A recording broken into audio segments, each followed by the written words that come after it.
In the roaring MGM Grand Arena, a calm, aging martial arts icon was about to face a storm of arrogance.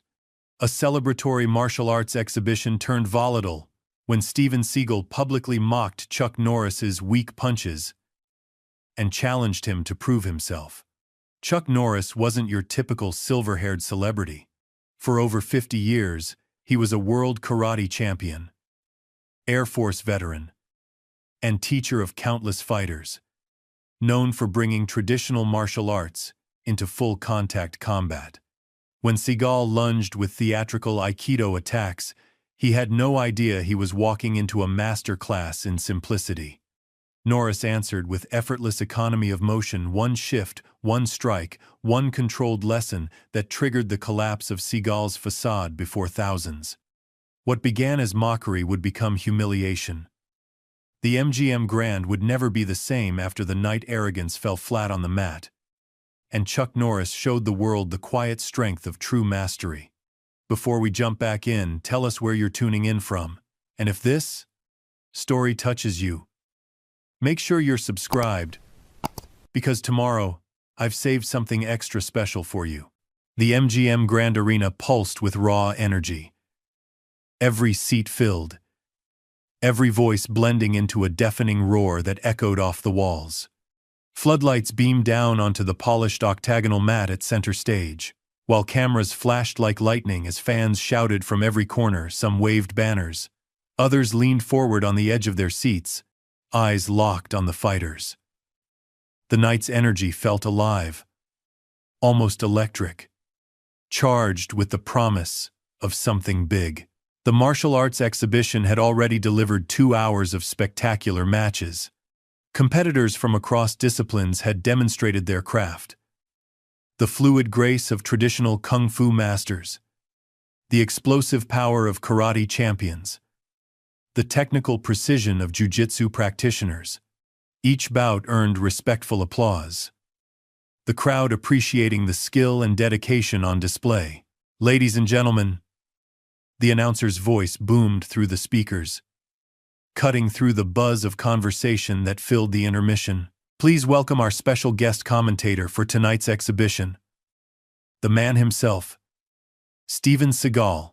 A spotlight swung across the arena, landing on a figure rising from the VIP section. Steven Seagal stood, dressed in an ornate silk jacket embroidered with dragons, his trademark ponytail sleek against his neck. He raised one hand in acknowledgement, smiling broadly as a mixture of cheers and scattered boos rippled through the crowd. "Let's show some respect for a martial arts legend," the announcer urged, though something in his tone suggested even he found the title a stretch. Seagal made his way toward the center mat, every movement exaggerated, as if performing for cameras that weren't there. He walked with the stiff-legged gait that had become his signature in dozens of direct-to-video action films over the years. Upon reaching the announcer, he took the microphone with a flourish, surveying the arena like a conquering emperor. "Vegas," he called out, his voice pitched to dramatic effect. "How many of you came here to see some real fighting?" The crowd responded with scattered applause, uncertain where this was heading. "Because that's what I do," Seagal continued, pacing the mat. "Real fighting. Not choreographed. Not prettied up for the cameras." He demonstrated a chopping motion with one hand, his face deadly serious. "One strike. That's all it takes when you know what you're doing." In the front row of the VIP section, Chuck Norris sat quietly, expression unreadable. At 75, his face carried the dignified lines of age, but his posture remained impeccable, shoulders squared and relaxed. He wore a simple black button-up shirt, no flashy accessories or attention-seeking displays. His eyes tracked Seagal's movement with the patient assessment of a man who had seen showboats come and go for decades. Near Chuck sat a teenage boy with his father, the young fan's eyes bright with excitement at being so close to legends. He clutched a program filled with signatures, leaning over occasionally to whisper observations to his dad. Across the arena, the commentator duo prepared for the exhibition's second half. Ray Martinez, the younger announcer, adjusted his headset with undisguised excitement. "Seagal's really working the crowd tonight," he muttered to his partner. Frank Donovan, a veteran combat sports commentator with 30 years of experience, simply grunted. "Let's see where he's going with this." Back at center mat, Seagal was warming to his theme, gesturing broadly as he spoke. "You know, I've been in this business a long time. Trained with the best. Taught the best." He paused for effect. "And I've got to say, some of these so-called legends." His eyes drifted deliberately toward Chuck Norris. "They're not all they're cracked up to be." A hush fell over sections of the crowd. Phones lifted, sensing drama unfolding. "Take Chuck Norris over there," Seagal continued, pointing directly at Chuck. "Great guy. Respect the career. But between us?" He leaned into the microphone, lowering his voice conspiratorially. "Those kicks wouldn't knock over a paper cup. And those punches?" He made a dismissive gesture. "Weak. Hollywood weak." The crowd's reaction was immediate and divided. Some laughed nervously, others gasped. Many turned to look at Chuck, whose expression hadn't changed, calm, measured, giving away nothing. "Oh damn," Ray whispered into his dead microphone. "Did he just—" "He did," Frank confirmed, eyes narrowing. "And he picked the wrong man." The young fan in the front row tugged at his father's sleeve. "Dad, he can't talk to Chuck Norris like that, can he?" His father shook his head slowly. "No, son. That's not how a martial artist behaves." Seagal, emboldened by the attention, continued his performance. He mimicked a roundhouse kick in slow motion, deliberately making it look awkward and ineffective. "This is what passes for technique these days," he scoffed. "But if you want to see real power—" He snapped his wrist forward in one of his trademark Aikido movements. "That's how it's done." One move. Devastating. Throughout the arena, phone cameras recorded every moment. Social media was already lighting up with clips of the insult. The exhibition organizers looked at each other uneasily from the sidelines, uncertain whether to intervene. In his seat, Chuck remained motionless. He didn't flinch, didn't scowl, didn't react visibly to the mockery. But something in his eyes had changed a focus, sharpening, like a lens adjusting to bring a distant object into perfect clarity. The referee for the evening's bouts, Miguel Santos, stepped closer to the edge of the mat, sensing the shift in the arena's atmosphere. A veteran of countless fights, he recognized the electric tension of real conflict brewing beneath the surface of showmanship. Seagal, misreading the crowd's mixed reaction as encouragement, decided to push further. "In fact," he said, swaggering across the mat, "I've got an idea to make this exhibition a little more interesting." He turned fully toward Chuck now. "What do you say, Chuck? Want to show these people what you've got, or—" His voice dropped mockingly. "Are those old bones too brittle these days?" The crowd erupted, some in shocked laughter, others in disapproval. But all eyes turned to Chuck Norris, waiting for his response. Chuck's gaze remained steady, locked on Seagal with the unblinking focus of a man who had faced down real threats long before cameras ever rolled.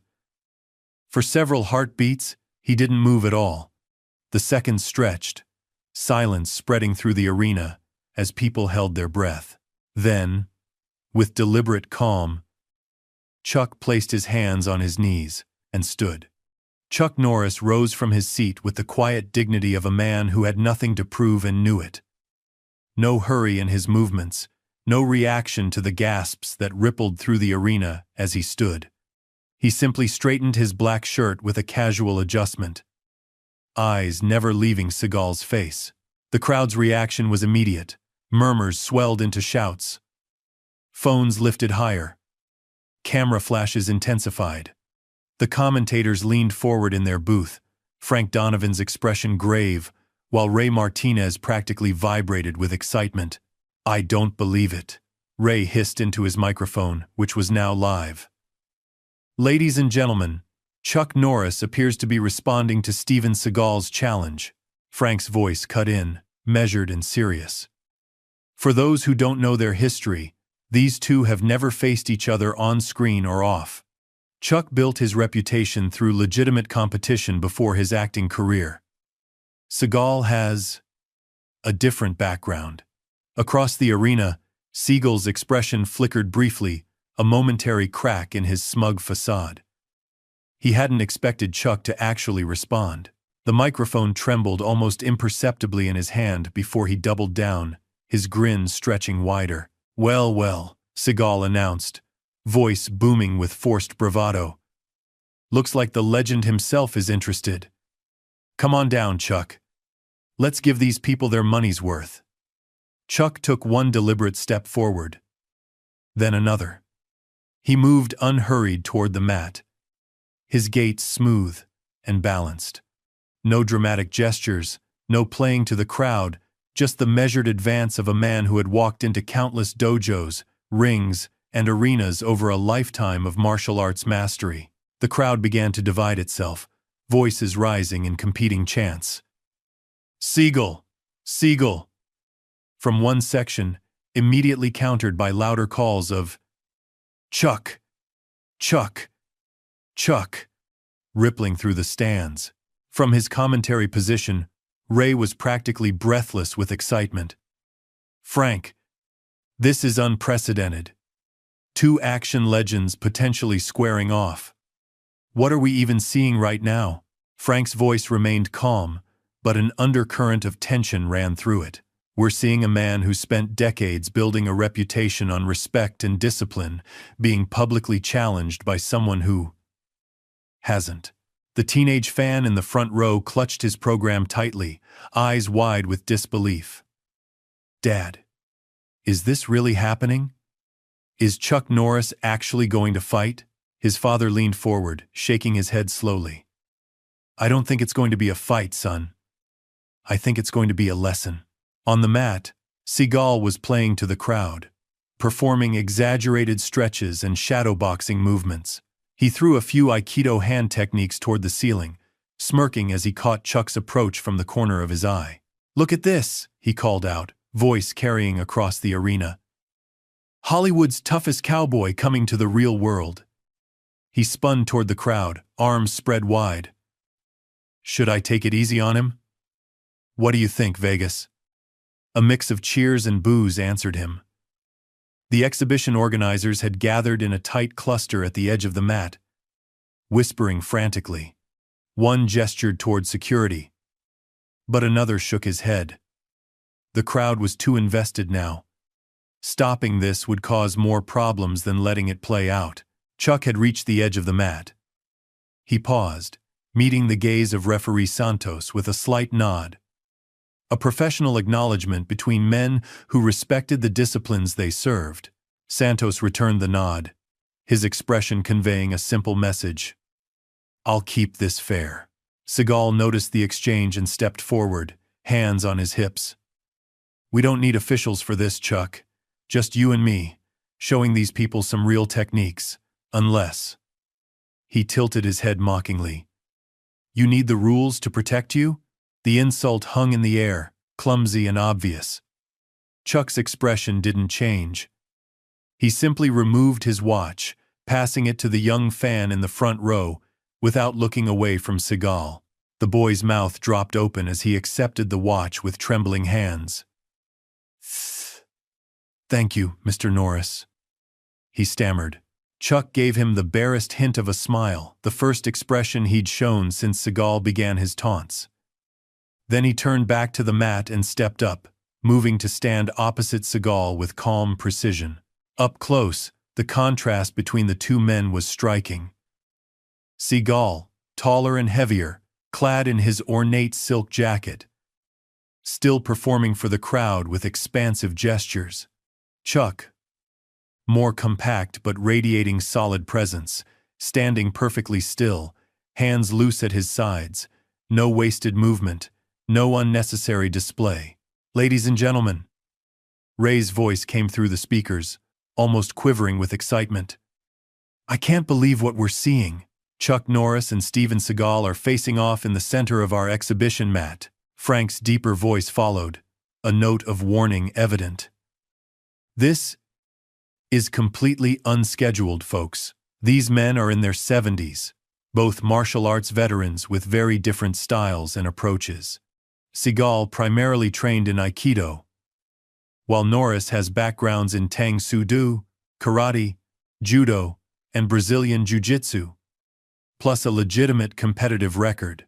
The exhibition's main organizer finally stepped onto the mat, approaching with his hands raised placatingly. Gentlemen, while we appreciate the enthusiasm, this isn't part of our program. The people want to see this. Seagal cut him off, gesturing to the crowd. Right, Vegas? The answering roar was deafening.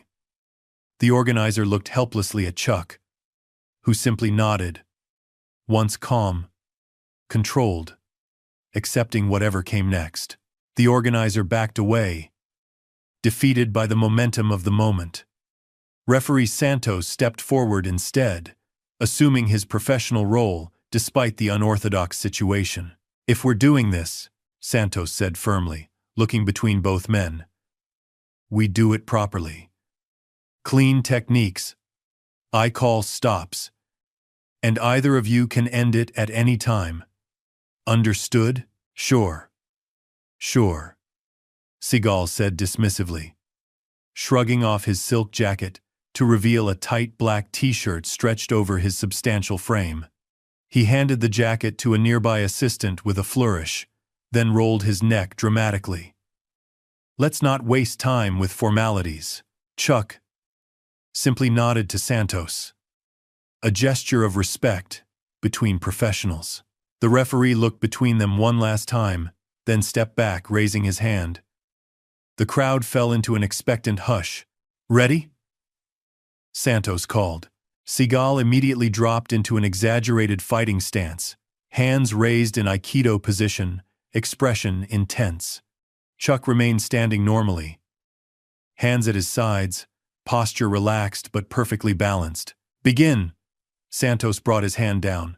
The exhibition had just become something else entirely. The MGM Grand Arena had witnessed countless moments of athletic drama over the years: championship boxing matches, UFC title fights, wrestling spectaculars.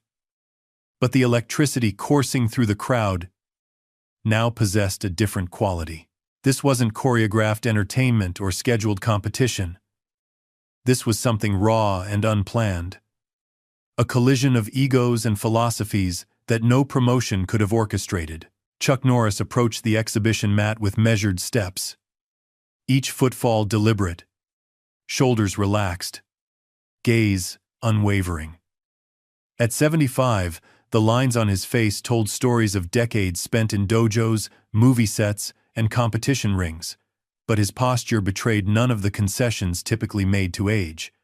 He moved with the fluid economy of a man who had spent a lifetime refining the connection between mind and body. In the commentary booth, Ray Martinez was practically bouncing in his seat. Frank, this is unprecedented. Chuck Norris is actually responding to Seagal's challenge. When was the last time we saw these two legends in the same?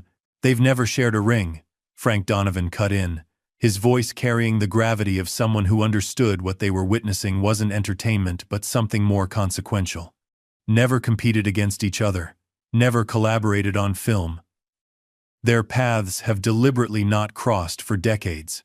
Telling and preparing this story took us a lot of time, so if you are enjoying it, subscribe to our channel. It means a lot to us. Now, back to the story. Why's that? Ray asked, genuinely curious. Frank's pause was telling. Different philosophies, he finally said. The diplomatic answer of a man who knew far more than he was willing to say on air.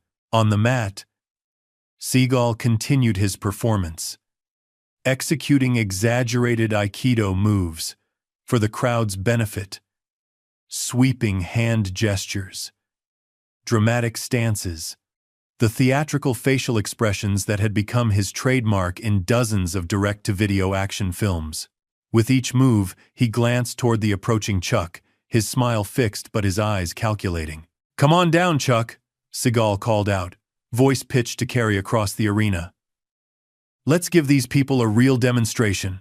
He punctuated the invitation with a chopping motion that sliced through the air, eliciting scattered applause from his supporters. The exhibition organizers had clustered at the edge of the mat, their expressions ranging from concern to resignation. The head organizer, a former karate champion named Martin Chen, stepped forward to intercept Chuck. "Mr. Norris," he said quietly, "this isn't necessary. We can handle this situation." Chuck met his gaze briefly, respect evident in the small nod he offered. "I know," he replied, his voice low and even. "But some lessons need to be taught in person." Chen studied him for a moment, then stepped aside with reluctant understanding. He'd trained in traditional martial arts long enough to recognize when someone was acting from principle rather than emotion. The teenage fan in the front row clutched his program so tightly the paper crinkled. "Dad," he whispered urgently, "is Chuck Norris really going to fight?" His father, a lifelong martial artist who had brought his son to the exhibition, specifically to witness traditional techniques, shook his head slightly. "No, Tommy. I don't think it's going to be a fight." He paused, watching Chuck's approach with knowing eyes. "I think it's going to be a demonstration of the difference between appearance and substance." Tommy looked confused. "What do you mean?" "Just watch. Really watch not just what they do, but how they do it." Chuck had reached the edge of the mat now. He paused, removing his watch, a simple timepiece without flash or ostentation. His eyes scanned the front row, settling on Tommy. With a small movement that somehow contained both warmth and respect, he extended the watch to the boy. "Would you hold this for me?" he asked, his Texas accent mild but distinct. Tommy's mouth fell open as he accepted the watch with trembling hands. "Yes, sir. Mr. Norris. I'll take good care of it." The corner of Chuck's mouth lifted slightly, not quite a smile, but an acknowledgement. Then he turned back to the mat, his expression settling into focused neutrality as he stepped up onto the elevated surface. The crowd's reaction was immediate and electric. Phones lifted higher, recording from every angle. The chants began to swell, some calling, "Seagal," but more voices rising with, "Chuck! Chuck! Chuck!" The sound rolled through the arena like thunder. Referee Miguel Santos moved to center mat, his experienced eyes assessing both men. He'd officiated thousands of matches across multiple disciplines, but nothing in his experience had prepared him for mediating between two aging action stars with deeply opposed approaches to martial arts. "Gentlemen," he began, his voice carrying the formal authority of his position, "if we're proceeding with this demonstration, we'll do so under exhibition rules. Technical control at all times. I can stop the action at any point. Is that understood?" "Sure, sure." Seagal waved dismissively, shrugging off his ornate silk jacket to reveal a tight black t-shirt stretched across his substantial frame. He handed the jacket to an assistant with a flourish. "Let's not waste time with formalities." The assistant took the jacket, nearly staggering under its unexpected weight. The garment was heavy with elaborate embroidery, and what appeared to be genuine jade buttons, costume rather than function, appearance over substance. Chuck simply nodded to Santos, a professional acknowledgement between men who respected the disciplines they served. His button-up black shirt remained in place, practical, unadorned, chosen for comfort rather than display. The contrast between the two men had never been more stark. Seagal, larger and heavier, adorned in flashy attire and theatrical expressions. Chuck, more compact but radiating solid presence, standing with quiet dignity. No wasted movement. No unnecessary display. Santos looked between them one final time, then stepped back, raising his hand to signal the beginning of the exhibition. "When you're ready," he announced, "you may proceed." Seagal immediately dropped into an exaggerated Aikido stance, feet wide, knees bent, hands positioned in a traditional guard. His face set in an intense expression that might have appeared intimidating on a movie poster, but here, under the arena lights, against a man who wasn't acting, it seemed oddly performative. Chuck remained standing naturally, hands relaxed at his sides, weight distributed evenly. To the untrained eye, he appeared almost casual, but experienced martial artists in the crowd recognized the foundation of true readiness. No telegraphing, no wasted energy, just perfect balance and complete awareness. "What's he doing?" Ray whispered into his microphone. "Norris isn't even taking a stance." Frank's voice carried the wisdom of decades in combat sports. "He doesn't need to posture. Watch his eyes." Indeed, Chuck's gaze remained steady, focused not just on Seagal's hands or feet, but on his center, reading intention rather than technique, essence rather than form. Seagal began circling, feet sliding across the mat in exaggerated steps that seemed designed more for cameras than combat. "Come on, Chuck," he called out, voice pitched for the crowd. "Show me something. Or are you just going to stand there like in your movies?" The taunt hung in the air, clumsy and obvious. Chuck didn't respond verbally. He simply adjusted his position with minimal movement, always facing Seagal, maintaining optimal distance without effort. In the third row, a retired judo instructor leaned toward his companion. "Look at that economy of motion," he murmured. "Norris hasn't wasted a single movement." His friend, a Taekwondo black belt, nodded in appreciation. "That's the difference between someone who trains for the camera and someone who trained for combat before ever stepping on a set." Seagal, growing impatient with Chuck's lack of engagement, stepped closer and executed a quick, showy feint. A hand technique that sliced through the air several inches from Chuck's face. When Chuck didn't flinch or back away, Seagal's performance faltered momentarily, a flicker of uncertainty crossing his features. He recovered quickly, turning to play to the crowd. "See that? All Hollywood. No real fighting spirit." He demonstrated another exaggerated technique. This one a sweeping gesture, meant to mimic disarming an opponent. "This is real Aikido, folks. Not that watered-down movie stuff." Throughout this display, Chuck remained centered. His breathing even. His posture unchanged. His patience was not passive but active, the disciplined waiting of a man who had learned that timing was everything, both in combat and in life. The young fan, Tommy, clutched Chuck's watch tightly, barely breathing as he watched. "Why isn't he doing anything, Dad?" he whispered.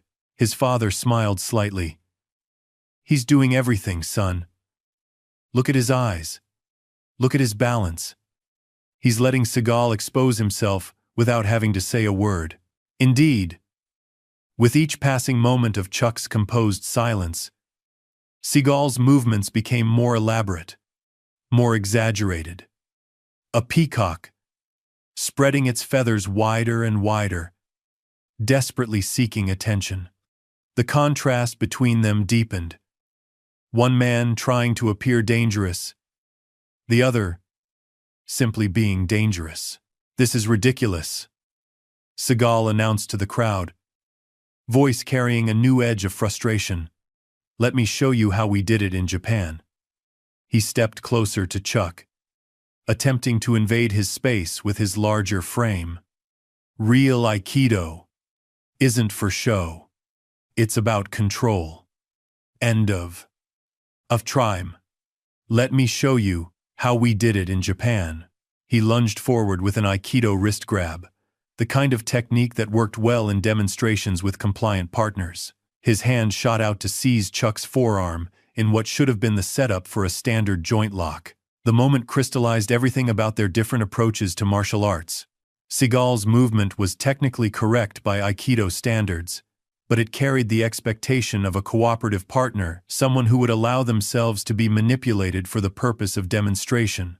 It was a technique born of controlled environments and choreographed exchanges. Chuck's response emerged from a different reality entirely. His arm wasn't where Seagal expected it to be, not because he had jerked away in a dramatic evasion, but because he had made a minimal adjustment that caused Seagal to grasp empty air. No flashy dodge, just absence, where Seagal expected resistance. The simplicity of it was what made it so devastating. Chuck hadn't needed to counterattack or execute a complex defensive technique. He had simply not been where the attack was aimed. With the minimal expenditure of energy necessary, Seagal stumbled slightly, his momentum carrying him forward when he met no opposition. He recovered quickly, turning the stumble into a spin that he tried to make appear intentional. But a murmur had already rippled through the crowd. On the sidelines, Santos watched closely but didn't interfere. No contact had been made. Nothing to adjudicate. "Did you see that?" Ray's excited voice came through the speakers. "Norris just made Seagal miss without even appearing to move." "Economy of motion," Frank explained, his voice carrying the gravity of understanding. The hallmark of someone who's internalized their training.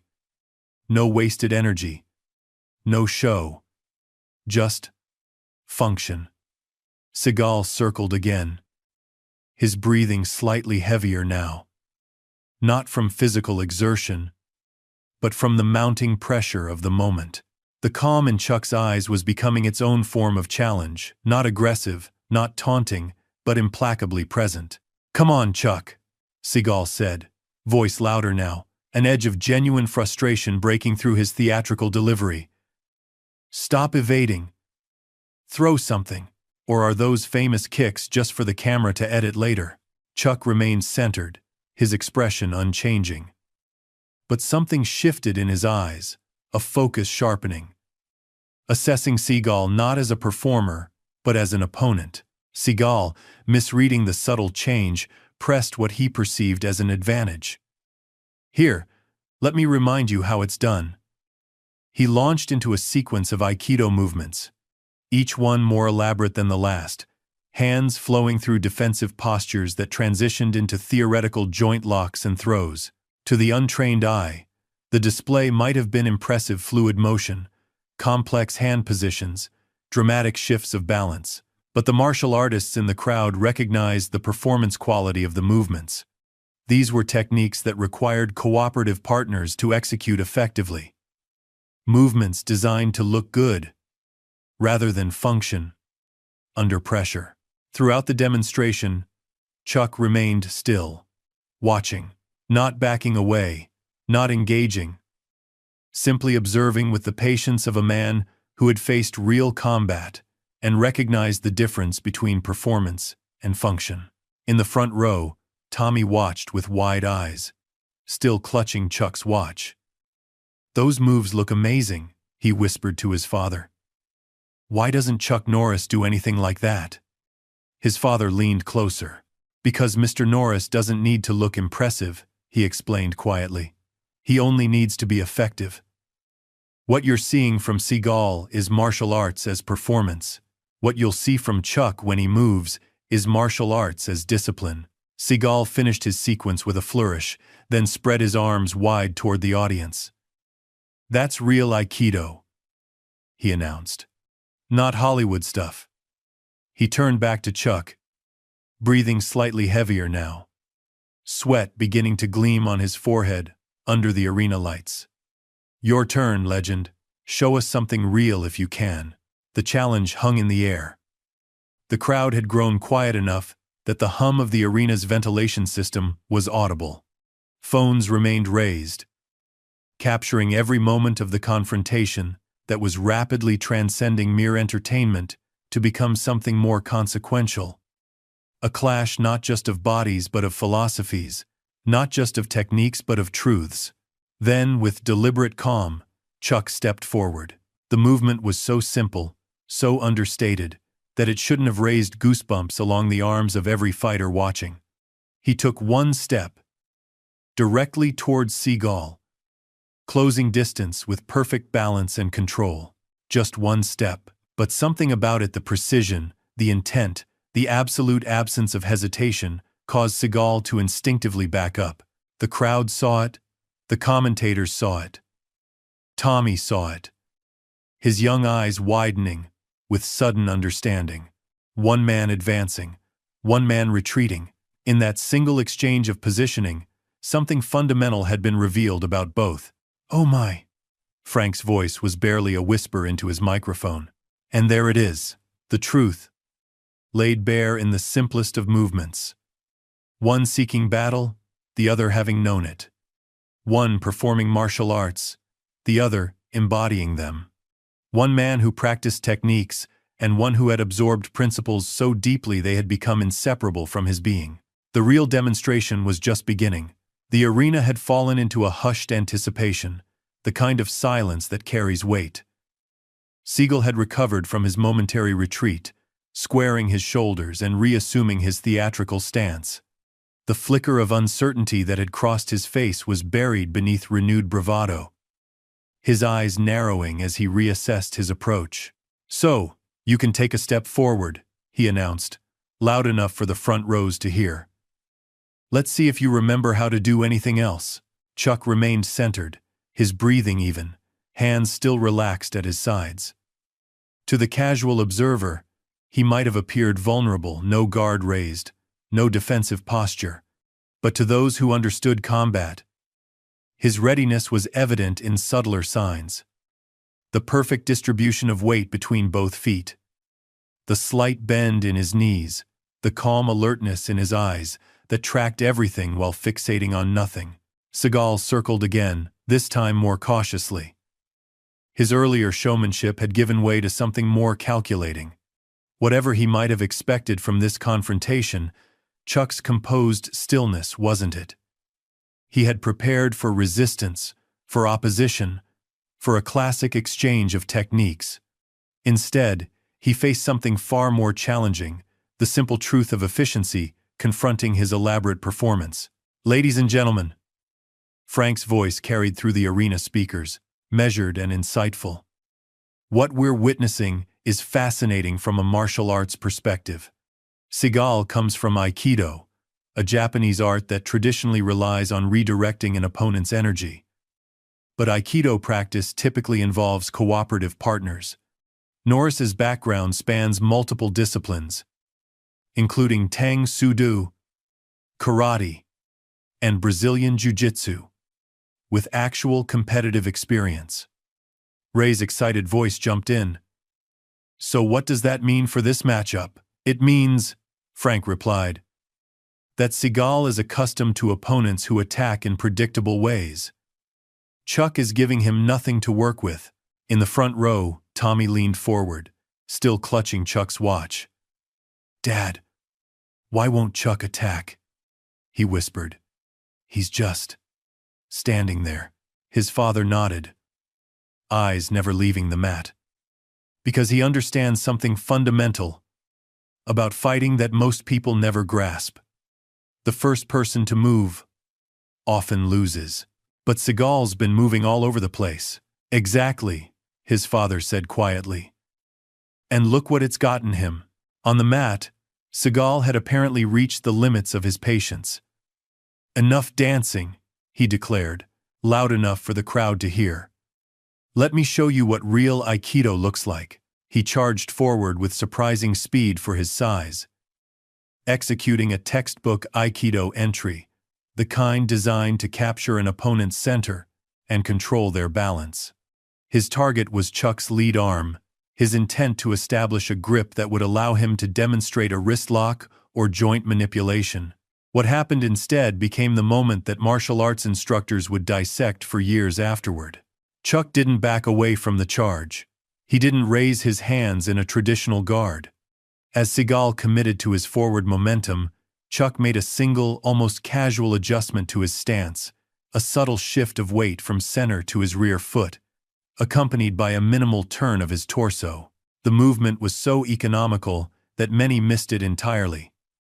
But its effect was immediate.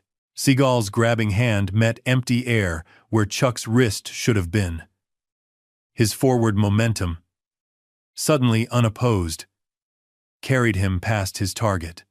In the split second where his balance was compromised, Chuck's hand moved not in a dramatic strike or cinematic technique, but in a simple, efficient palm placement against Seagal's passing shoulder. The contact was light, almost gentle. But the timing was perfect, catching Seagal at the precise moment when his weight was forward and his structure compromised. Seagal stumbled, taking 3 awkward steps to avoid falling completely. He caught himself, turning back, with a flush spreading across his face. The crowd erupted in astonishment, not because they'd witnessed some spectacular technique, but because they'd seen something more, revealing the fundamental difference between theory and application, between performance and function. Textbook Tai Sabaki, observed Frank, using the Japanese term for body management. Norris didn't need to attack. He simply helped Seagal's momentum continue where it was already going. But he barely touched him, Ray protested. There was no technique. That was the technique, Frank replied. Perfect timing, minimal force, maximum effect. The foundation of all effective martial arts. In the VIP section, several professional fighters leaned forward, their casual interest transformed into focused attention. A UFC champion turned to his coach, speaking in a low voice. "Did you see that weight shift?" "So clean," his coach nodded. "Old school mastery. No wasted motion." Seagal, face now openly showing frustration, circled again. The theatrical quality of his movement had diminished, replaced by the more authentic body language of a man whose confidence had been shaken. "Lucky timing," he announced to the crowd, though his voice had lost its projected resonance. "Let's try something with a little more intent." This time, he approached more methodically, hands raised in a modified Aikido guard position. When he closed distance, he launched a sequence of hand strikes, chopping motions aimed at Chuck's neck and shoulders, the kind that looked impressive in dojos and film sets but rarely appeared in actual combat. Chuck's response was again understated but technically flawless. He didn't attempt to match Seagal's elaborate movements. Instead, he employed basic, fundamental blocks, the kind taught to beginners in any traditional martial art, executed with perfect precision. Each of Seagal's attacks was met with just enough resistance to neutralize it. No more, no energy wasted. The efficiency was almost beautiful in its simplicity. No dramatic movements. No flashy counters. Just the precise application of fundamentals that any first-year martial arts student would recognize. The difference was in the execution, the timing, the distance management, the complete absence of telegraphing. After the fourth blocked strike, Chuck countered not with a cinematic blow, but with a simple straight punch that stopped just short of Seagal's solar plexus. The punch itself wasn't remarkable. What was remarkable was how Chuck had found the opening, the precise moment when Seagal's guard had dropped during his elaborate sequence. The punch demonstrated timing and control that made several martial arts instructors in the audience nod in quiet appreciation. "Perfect Kizamizuki," murmured a karate sensei in the third row. "Lead hand straight punch. Timed precisely when the opponent creates an opening." His student looked confused. "But it wasn't powerful." "It didn't need to be," the sensei explained. "In real combat, that punch would have landed clean. The control to stop it, just short, that's mastery." Seagal stepped back, his breathing now audibly heavier. Sweat darkened his black t-shirt around the collar and underarms. "Not bad for an old man," he said, the forced humor in his voice fooling no one. Chuck simply reset his position, hands returning to his sides, posture relaxed but ready. His breathing remained even, his expression composed. The contrast between the two men had become increasingly stark, one laboring physically and emotionally, the other in complete conservation of energy. In the commentary booth, Ray was unusually quiet, watching with newfound respect. Frank filled the silence, his voice carrying decades of martial arts insight. What we're seeing, he explained, is the difference between someone who practices techniques and someone who embodies principles. Seagal knows Aikido movements. Norris understands combat physics. On the mat, Seagal had switched tactics. "Control," he said loudly, having overheard commentary from the crowd. "You want to see control? Let's stop playing around." He launched forward again, this time with a more committed attack. A combination of Aikido hand techniques transitioning into a foot sweep intended to unbalance his opponent. The sequence was faster, sharper, clearly drawing on Seagal's actual training rather than his performative style. For those in the audience with martial arts experience, this was Seagal's first genuinely respectable offensive sequence techniques, linked with proper timing. Actual intent behind them rather than mere show. Whatever else might be said about him, he did possess legitimate Aikido training. And in this moment, pressed by genuine challenge, he accessed it. Chuck evaded the initial rush with minimal movement, sidestepping just enough to avoid the brunt of Seagal's charge. But instead of completely avoiding engagement, he allowed Seagal's technique to make contact a teaching moment that experienced martial artists immediately recognized. As Seagal's hands sought purchase for a joint lock, Chuck used fundamental Tai Chi principles, yielding while maintaining structure, absorbing force while remaining rooted. When Seagal attempted to execute the foot sweep, Chuck's base remained solid, unmoved by the pressure that should have compromised his balance. For a brief moment, they were locked in close proximity, Seagal's techniques failing to achieve their intended effect. Despite his greater size and strength, the contrast was striking, Seagal straining, muscles tense, expression fierce. Chuck relaxed, breathing even, face composed. In that moment of connection, something passed between them, an unspoken communication that only happens when trained bodies interact under pressure. Seagal could feel the solidity of Chuck's structure, the impossible stability that didn't fight force but simply refused to be moved by it.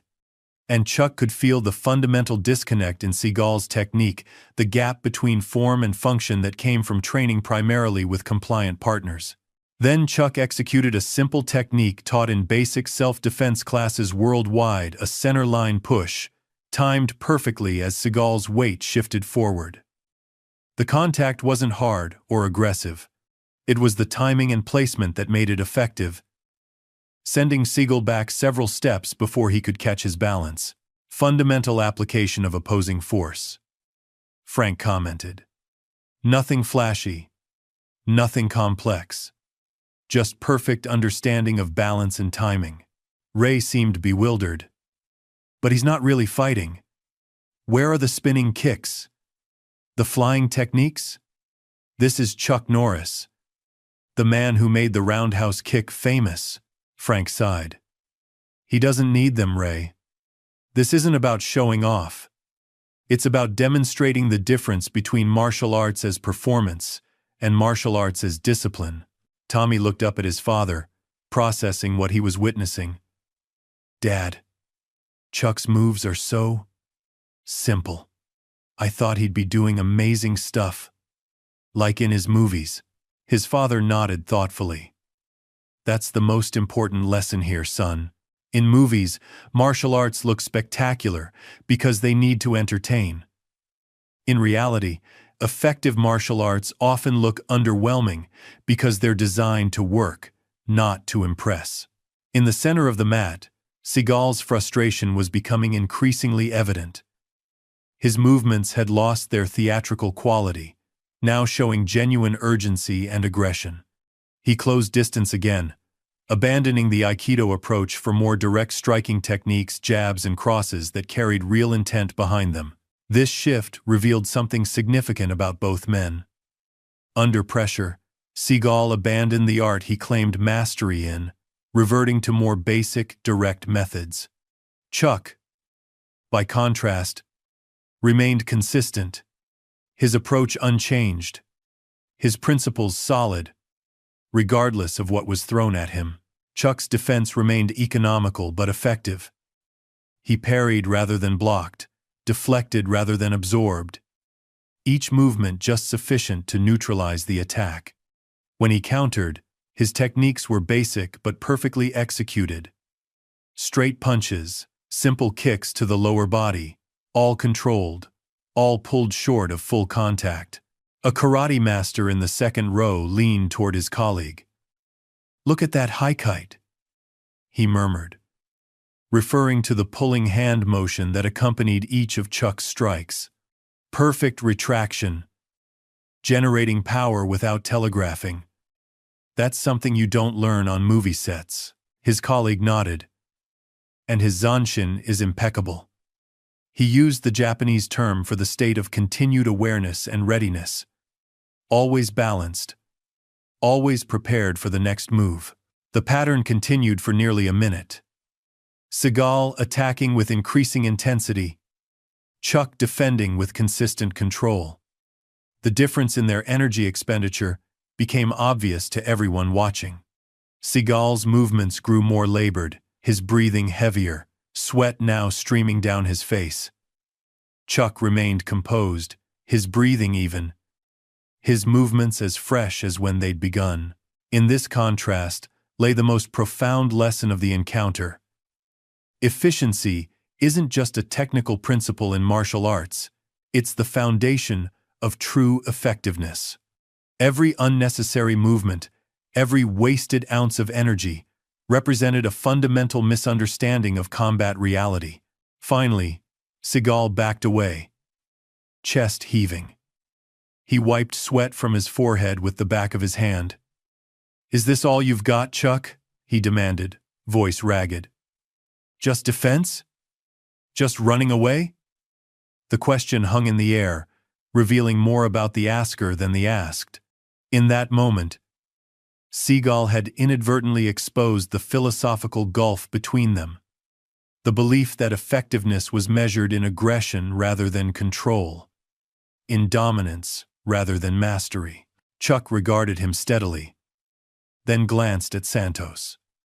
The referee, understanding the unspoken question, nodded once. Chuck turned back to Seagal, and for the first time since the confrontation began, he spoke. "I'm not running." His voice was quiet but carried clearly across the silent arena. "I'm teaching." The three words cut through the arena like a blade, clean and precise. They weren't delivered with malice or mockery, simply as a statement of fact, the truth distilled to its essence. The crowd erupted in a mixture of gasps, cheers, and applause. The sound rolled through the space like a wave, building as the implication of Chuck's statement registered with everyone present. This wasn't a fight. It wasn't even an exhibition. It was a lesson. In the commentary booth, Ray was momentarily speechless. Frank simply nodded, a small smile touching his lips. "And there it is," he said quietly. "The difference between someone who performs martial arts and someone who lives them." Seagal stood frozen for a moment, the words hitting harder than any physical technique could have. His face flushed deeper, a complex mixture of emotions playing across his features. Anger, embarrassment, and perhaps, just possibly, the first glimmer of understanding. Then his expression hardened, pride overriding any potential for insight. "Teaching?" he scoffed, voice strained with exertion and wounded ego. "Let me show you who the real teacher is." And with that, he charged forward again, abandoning all pretense of technique for raw aggression. The final phase of their encounter was about to begin, and with it, the culmination of the lesson Chuck had been delivering all along, not with words, but with the quiet eloquence of mastery. The MGM Grand Arena trembled with anticipation. Every person from the front row VIPs to those in the highest seats leaned forward, phones held aloft, breaths collectively held. The exhibition mat had become more than a performance space. It had transformed into something ancient and profound, a place of truth. Chuck Norris's words still hung in the air. I'm not running. I'm teaching. Those 5 syllables had cut through the arena's atmosphere, leaving Seagal momentarily stunned. For the briefest instant, a flash of something like recognition had crossed his face, the possibility of understanding, of humility, of growth. But pride is a powerful force, particularly when it has been nurtured for decades, and Seagal's swiftly reasserted itself. His face flushed deeper, a crimson tide rising from his neck to his hairline. Sweat glistened on his forehead under the arena lights, his breathing ragged not from exertion but from the emotional storm brewing within him. His eyes, which had earlier glinted with theatrical menace, now burned with something more authentic. Wounded ego transformed into genuine anger. "Teaching," he scoffed, voice strained, the word emerging as both question and challenge. "Let me show you who the real teacher is." Something had fundamentally changed. The theatrical quality that had characterized Seagal's earlier movements had vanished completely. In its place was raw emotion, pride, humiliation, desperation channeled into physical intent. He charged forward, abandoning all pretense of technique for pure aggression. His hands came up in tight fists, throwing a wild combination of punches aimed at Chuck's head and body. The transformation was telling. Under pressure, the facade had cracked. The elaborate Aikido techniques, the philosophical pretensions, the spiritual affectations, all had fallen away, revealing the simple truth beneath. A man whose identity was so deeply entwined with his image that he would abandon his principles rather than accept a challenge to that image. In the commentary booth, Frank's voice dropped to a near whisper. "And there it is. When pushed, he's abandoned Aikido entirely." Ray leaned in, fascinated. "What do you mean?" "Aikido philosophy explicitly rejects aggression," Frank explained. "It's fundamentally defensive, about redirecting energy rather than generating it. What Seagal's doing now contradicts everything Aikido stands for." On the mat, Chuck moved with purpose rather than reaction for the first time in their encounter. As Seagal's wild haymaker whistled past his ear, Chuck stepped into the opening, not away from it. His counter was simple, a basic reverse punch to the solar plexus, executed with textbook form. The technique was so fundamental that it might have been taught in the first month of training at any karate dojo worldwide. There was nothing flashy about it. Nothing cinematic, just perfect structure, timing, and execution. The punch connected with controlled force, just enough to drive the air from Seagal's lungs without causing injury. Seagal stumbled back, eyes widening in surprise, one hand reflexively moving to his midsection. For a moment, he looked less like a martial arts master and more like a schoolyard bully who had finally encountered resistance. "Perfect Kizami Gyakuzuki," observed a karate instructor in the third row, using the Japanese terminology for a jab followed by reverse punch combination. "The kind of technique we teach white belts, but executed with black belt precision." His companion nodded. "That's what separates the real masters. They don't need complexity. They perfect simplicity." In the front row, Tommy clutched Chuck's watch even tighter, his eyes wide with realization. "Dad," he whispered. "Chuck Norris could have hit him way harder, couldn't he?" His father nodded gravely. "Much harder. What you're seeing is control not just of techniques, but of ego." Seagal recovered, face now contorted with undisguised rage. Whatever performance he'd been putting on had been stripped away, revealing the raw ego beneath. He closed distance again, throwing a heavy roundhouse kick aimed at Chuck's thigh, a technique drawn not from Aikido, but from kickboxing. Further evidence of his abandonment of his claimed art. Chuck checked the kick with a simple defensive movement, then countered with a front kick to Seagal's midsection, the same basic technique taught in first-year karate classes worldwide, but executed with flawless precision. The kick landed with controlled power, driving Seagal back once more. "Look at the hip rotation. murmured a Taekwondo black belt to her student. Perfect transfer of power from the ground up through the body. That's what we've been working on for months. Her student nodded, eyes fixed on the mat. But it looks so simple. That's the point, she replied. Mastery isn't about complexity. It's about perfecting the fundamentals until they become instinctive. Seagal, now visibly shaken both physically and mentally, glanced toward the crowd. The faces that looked back at him were not what he had expected. Instead of adulation, he saw assessment. Instead of entertainment, he saw education. The audience wasn't watching a show anymore. They were witnessing a demonstration of principles, a living lesson in the difference between appearance and substance. This realization seemed to push him over an edge. His control broke completely. With a roar of frustration that echoed through the arena, he launched forward in a full offensive flurry. Hands, feet, knees, all coming at Chuck in a barrage of techniques drawn from his years of training in film choreography. He's lost it, Frank commented quietly. This isn't martial arts anymore. It's just aggression. Ray, for once, had nothing to add.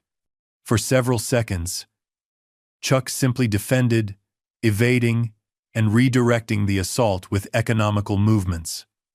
His expression remained calm, his breathing controlled, his focus unwavering.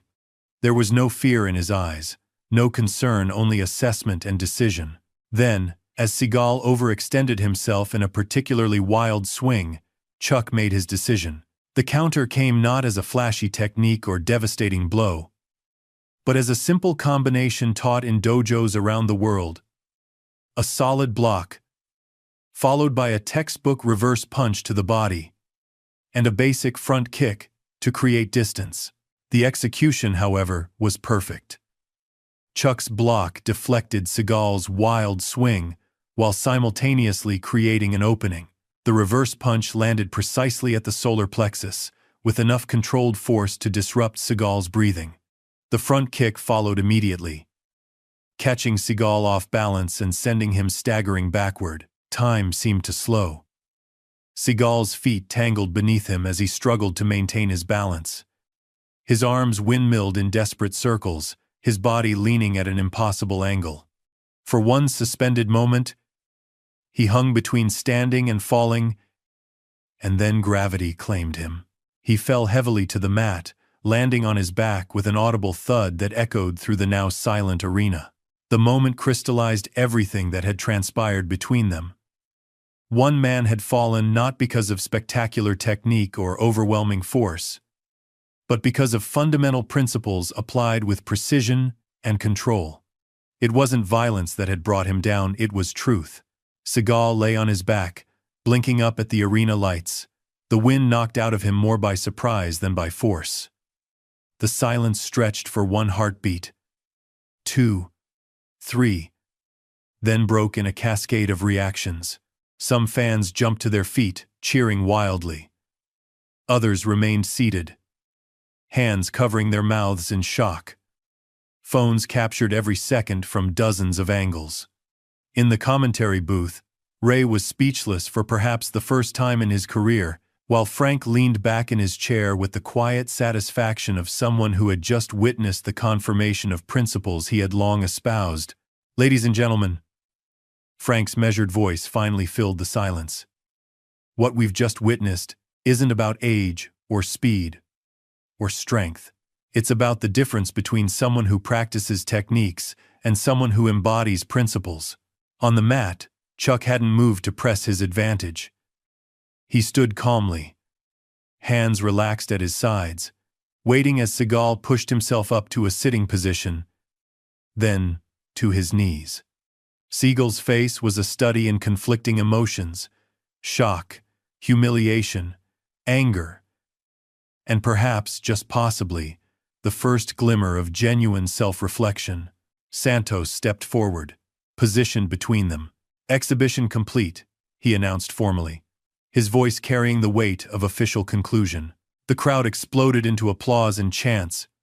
"Chuck! Chuck! Chuck! The sound rolled through the arena like thunder, a spontaneous recognition not just of what had happened, but what it meant. This wasn't simply about one man defeating another, it was about the triumph of substance over appearance, of integrity over image, of earned respect over demanded recognition. Seagal got to his feet slowly, refusing the hand that Santos offered in assistance. He straightened his sweat-soaked shirt with jerky movements, not meeting Chuck's eyes or acknowledging the crowd. His body language spoke volumes, shoulders hunched slightly, gaze averted. The protective posture of someone whose psychological armor had been penetrated. Lucky shot, he muttered, loud enough for those nearby to hear. The words hung in the air, a final attempt to preserve his self-image against the reality of what had just transpired.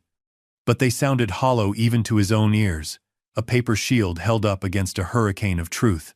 Chuck simply looked at him for a long moment, his expression neither triumphant nor condemning. There was no gloating in his eyes, no satisfaction at Seagal's humiliation, only a steady assessment.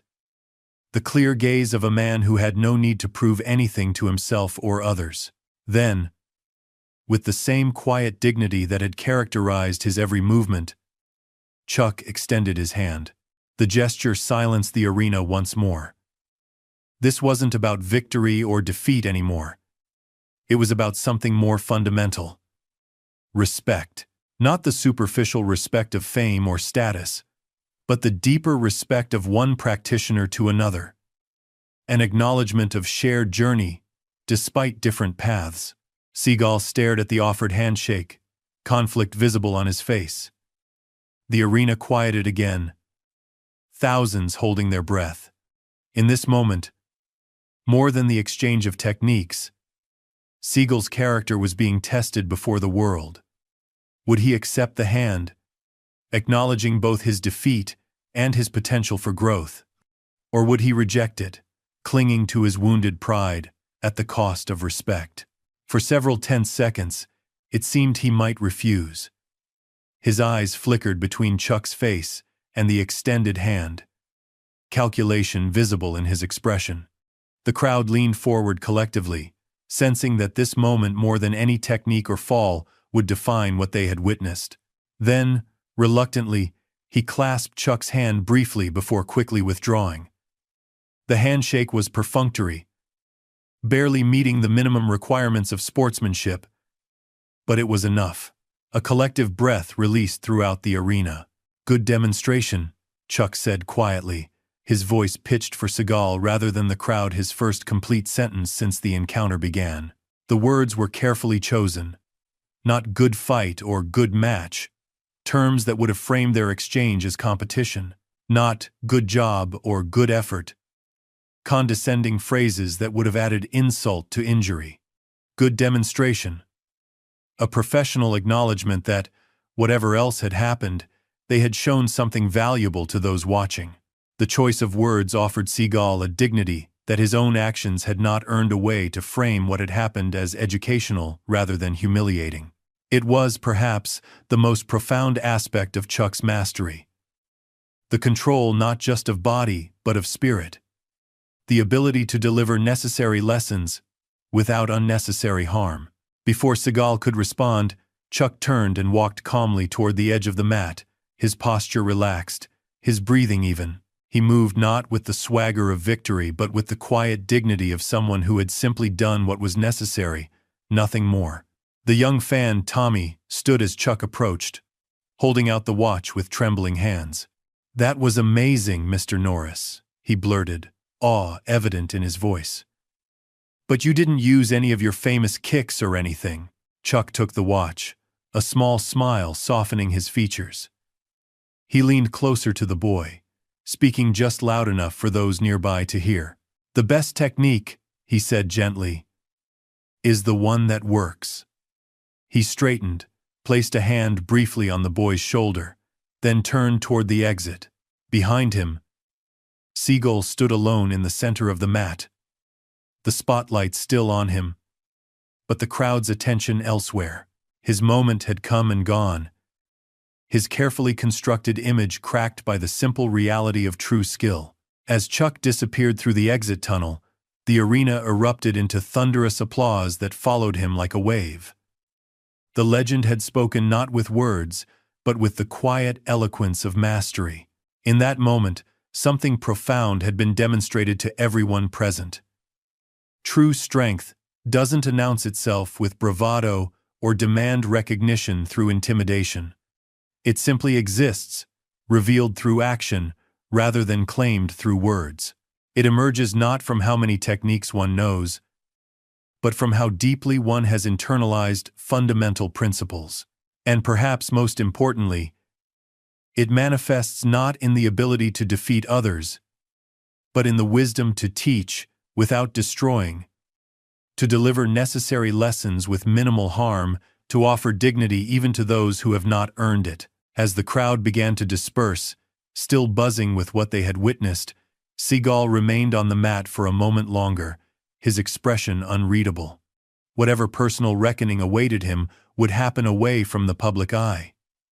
But something had changed not just in how others perceived him, but possibly in how he perceived himself. The exhibition would continue according to schedule, but nothing that followed could match what had already transpired. The martial arts world had been given a rare gift. A glimpse of the vast gulf between those who perform techniques and those who embody principles, between those who demand respect and those who earn it. And in that gulf lay the most profound lesson of all, one that would be discussed in dojos worldwide for years to come. True mastery lies not in what you can do to others, but in what you choose not to do. The MGM Grand hummed with electric energy long after Chuck Norris had disappeared through the exit tunnel. In the lobby, fans clustered in animated groups, phones held aloft as they compared video footage of what everyone was already calling the lesson.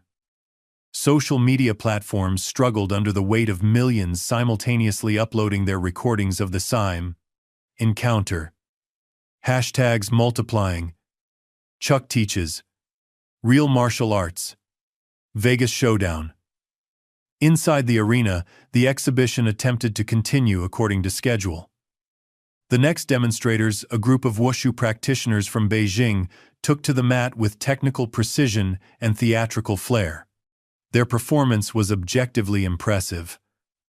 High-flying kicks, elaborate staff techniques, movements that combined athletic prowess with artistic expression. Yet the audience's attention had fractured. Conversations about what they had witnessed drowning out the scheduled program. Did you see how simple his movements were? A middle-aged karate instructor asked his colleague. 3 basic techniques: a block, a punch, and a front kick executed perfectly. His friend nodded thoughtfully. 40 years of training distilled into fundamentals. That's what the journey is supposed to lead to. But most never arrive. Throughout the arena, similar conversations multiplied. Martial artists of various disciplines finding common ground in their appreciation of what they had witnessed. It wasn't spectacle that had impressed them, but its absence, the stripping away of everything unnecessary to reveal the essential core of effective movement. In the commentary booth, Ray Martinez sat unusually quiet, replaying the footage on a monitor, studying it with newfound respect. "I don't understand," he finally said, his microphone now off as he leaned toward Frank. Chuck Norris barely did anything, and somehow, it was the most incredible martial arts demonstration I've ever witnessed. Frank nodded, his eyes still on the exit where Chuck had disappeared. That's what real mastery looks like. Not flash, not drama. Just fundamentals executed perfectly. He paused, considering his next words carefully. Most people train their entire lives and never reach that level of understanding. But it looks so simple. That's the point, Frank replied. Bruce Lee said it best. Before I studied the art, a punch was just a punch, and a kick, just a kick. After I studied the art, a punch was no longer a punch, a kick no longer a kick. Now that I understand the art, A punch is just a punch, and a kick, just a kick. Ray's brow furrowed. What does that mean? It means mastery is a circle. You begin with simplicity, progress through complexity, and if you stay on the path long enough, you return to simplicity, but transformed by understanding. In the VIP section, Tommy sat with his father, replaying the video he'd captured on his phone. Dad, look. Mr. Norris never even changed his expression. And his techniques were so basic. That's the secret most people never understand, his father replied, watching the footage over his son's shoulder. Mastery isn't about knowing 1,000 techniques. It's about perfecting a handful until they work in any situation.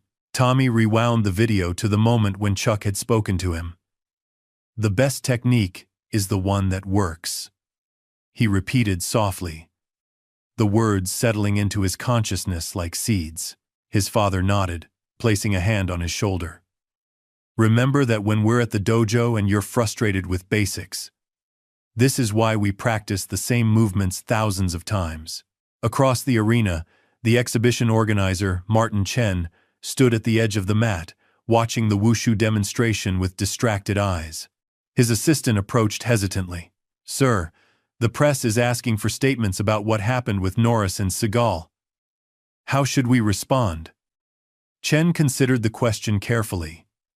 Tell them it was an unscheduled demonstration between two martial arts veterans, highlighting different approaches to traditional techniques. But sir, it was clearly more than that. Chen turned to his assistant, his expression thoughtful. It was. But some lessons are best left for people to discover themselves, not explained through press releases. The assistant nodded slowly, understanding dawning in his eyes. He glanced toward the now empty spot where the confrontation had taken place. Do you think Seagal will make a statement? I hope not, Chen replied quietly.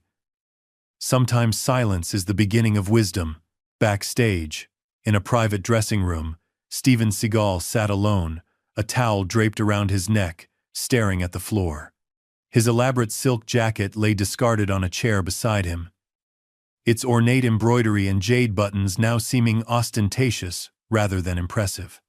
The confidence that had animated his movements earlier had drained away, leaving behind a man confronting uncomfortable truths about himself. An assistant knocked timidly on the door. Mr. Seagal? There are reporters outside who'd like a statement. Tell them I have nothing to say, Seagal muttered, not looking up. The assistant hesitated.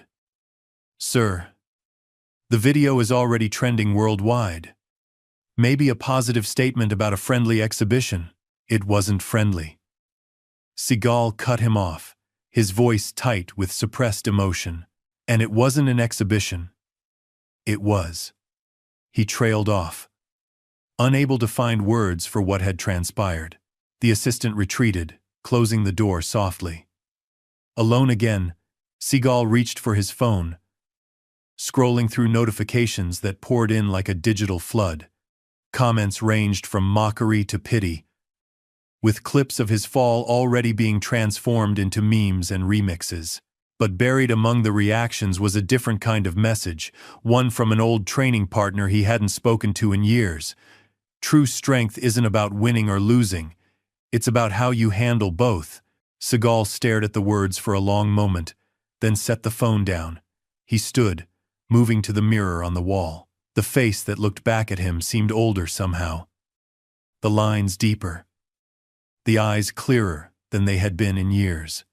For perhaps the first time in decades, he saw himself without the protective layer of his own mythology.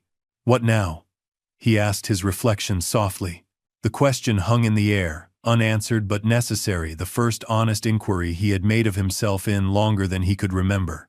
Miles away from the arena, in a quiet hotel suite at the Bellagio, Chuck Norris sat at the edge of a bed, phone in hand. He was speaking to his wife back home, his voice soft and measured. No, it wasn't planned, he explained. It just happened. He listened for a moment, a small smile touching his lips. Yes, I know. I probably should have walked away. He glanced at the television, muted but showing footage of the encounter that news networks were already replaying in slow motion, analysts breaking down each movement with the reverence usually reserved for historic sporting moments. Sometimes walking away isn't the answer, Chuck continued. Sometimes the lesson needs to be taught. Another pause as he listened. I know, dear. I'll be home tomorrow. He ended the call and sat quietly for a moment, reflection settling across his features. Throughout his long career, he had faced countless opponents in competition, on movie sets, in life's various challenges. But today's confrontation hadn't been about proving his skills or defending his reputation. It had been about something more fundamental. The difference between appearance and substance. Between claiming mastery and embodying it. A knock at the door interrupted his thoughts. When he opened it, he found the exhibition organizer, Martin Chen, standing in the hallway. Mr. Norris, Chen said with a respectful bow. I hope I'm not intruding. Not at all, Chuck replied, gesturing for him to enter. I was expecting you. Chen stepped inside, declining the offered seat with a polite shake of his head. I wanted to thank you personally, he said. What happened today wasn't on our program, but it was perhaps the most valuable demonstration we could have offered. Chuck nodded slightly, acknowledging the comment without pride. It wasn't my intention to create a spectacle. You didn't, Chen replied. That was what he was trying to do. You created a moment of truth instead.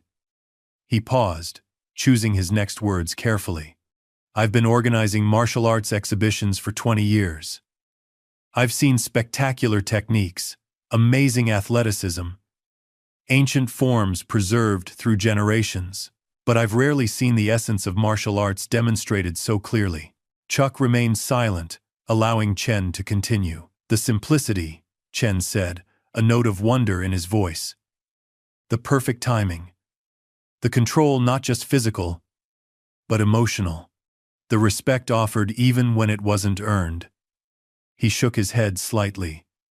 These are the principles we try to teach, but rarely get to witness at such a high level.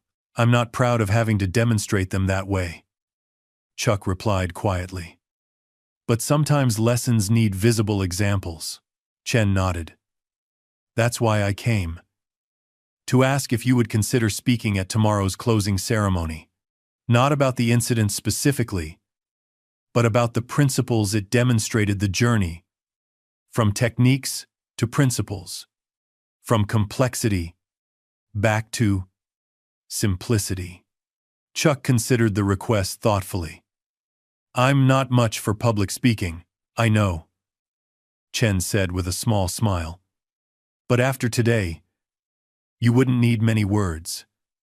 Your actions have already spoken volumes, Chuck nodded slowly. I'll be there. After Chen departed, Chuck returned to his quiet reflection. On the television, analysts were still dissecting the footage, frame by frame. One particular commentator, a former UFC champion turned sports analyst, was making a point that captured Chuck's attention. What we witnessed wasn't just about martial arts, the analyst was saying. It was about something more universal. The difference between those who perform and those who embody. Between those who seek to impress and those who seek to understand. Chuck turned off the television, letting silence fill the room. The analyst had touched on something important, the way certain principles transcend their specific contexts, becoming metaphors for broader truths. Today's encounter hadn't just been about Aikido versus karate, or movie stars versus real fighters. It had been about approaching life itself with either authenticity or performance, with substance or appearance. Back at the arena, the exhibition was concluding. The commentators offered final thoughts as the crowd began to disperse, still buzzing with excitement. What we witnessed today goes beyond martial arts, Frank said, his voice carrying the weight of understanding. We saw the difference between someone who practices techniques and someone who lives principles.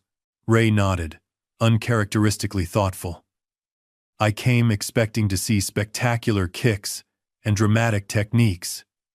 Instead, I learned what real martial arts looks like. And that, Frank concluded, is the legacy Chuck Norris leaves behind.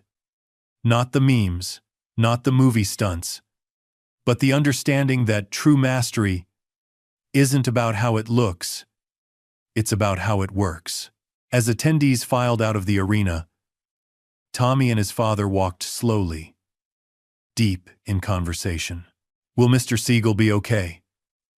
the boy asked, glancing back toward the stage. His father considered the question carefully. "His body will be fine. His pride, that might take longer to heal. But sometimes, a lesson like this is necessary." "What lesson?" "That respect can't be demanded, it has to be earned. That true strength doesn't need to announce itself. And most importantly," he placed a hand on his son's shoulder, "that the most powerful techniques aren't the flashiest ones, they're the ones you've practiced until they become part of who you are." Tommy nodded slowly, understanding dawning in his eyes. He looked down at his phone, replaying the video once more, focusing not on the fall, but on Chuck's calm composure throughout the encounter. "I want to train like that," he said quietly. "Not to look cool, but to be real." His father smiled. "That's the first step on the true path." Outside the MGM Grand, the Las Vegas evening had fallen, neon lights painting the strip in vibrant colors. People streamed from the arena into the night, carrying with them not just footage of an unexpected confrontation, but a deeper lesson about the nature of true mastery. In martial arts dojos across the world, the footage would soon become a teaching tool not to mock one man's fall, but to illustrate timeless principles. Economy of motion, perfect timing, balance, control. The fundamentals that separate those who perform martial arts from those who embody them.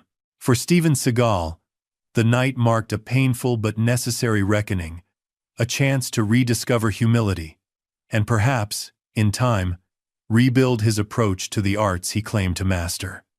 Whether he would embrace this opportunity or retreat further into his carefully constructed image remained to be seen. But the seed of potential transformation had been planted, waiting for the courage to nurture it. For Chuck Norris, it was simply another day of living the principles he had spent a lifetime refining, letting his actions speak the truths that words could never adequately express. His legacy secured not through marketing or mythology, but through the consistent application of fundamentals, both in technique and in character.